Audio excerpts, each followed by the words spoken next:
This is the MJX 14301, and there's really not a big modding community out for them. So let's go over what I have done to mine and how I did it. So let's start at the front. We have a light right here. That's kind of basic, unnecessary. I have 62mm shocks in the front and the back. Back has custom mounting right there and right there, which I just drilled into, slightly lower. You don't need to do that, it just improves the handling quite a bit. And you're going to need that once you pack in an 80 amp ESC and a 4,400 kV motor. I'm planning on going 5,900 kV very soon. I also have a 29 tooth pinion. If you get an adjustable motor mount for these, the highest you can go is 29 tooth, and your gearing is going to be a little bit tight. 28 tooth is a very safe zone. 28, 27, super safe. Nothing's going to go wrong. I have 29 in here. I have enough faith, and if something does go wrong, I'll just brace the gears. But if you want it to be more reliable, just go for 28. And then once we got to the back, I replaced this with the bumper from the 1/16 because my rear diffuser kept breaking off. And as you can see, the same thing happened to the front, where it broke right over there. I don't know if you could see that, but it broke off. It'd break off right over here. So big problem.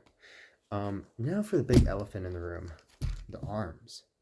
How do you widen this thing? Well, it's actually really simple. Now, the quick and easy answer, 1/16 MJX. Bam. Now here's my long answer, so to say. MJX likes to make their parts so one can fit on the other. So that's why you're able to fit a 1/16 bumper or 1/16 arms with slight modifications. I believe the rear or front arms, front arms, I had to shave off the upper bit of the arm from the inside. Other than that, it ran perfectly. Everything fitted fine. Everything's fine. Now, big weak point I found. When you widen these arms are a lot more exposed. And from factory, they have those really thick tires, so that area stays kind of protected. Now, I wanted to put nice buggy tires on there because at the end of the day, this is more of like an on-road car. So these end up becoming a weak point. I already snapped this one. I kind of just glued it on for now. If you can't tell, it's coming off. I already ordered metal ones to fix that. Rear ones are already metal. Those broke fairly quickly. Another thing is when you're adjusting your shocks, when you're getting shock lengths, you want to make sure when your shock doesn't bottom out when your chassis slaps. Chassis slap is fine. If your shock bottoms out, it's going to send all the force to this brace right here. That's not good. So my chassis bottoms out before my shocks do, and that allows for quite some goodies, so to say. So yeah, that's what's done on this thing. I'm gonna have more videos on this and future builds coming up. Just getting into YouTube and all, so we'll see how this goes.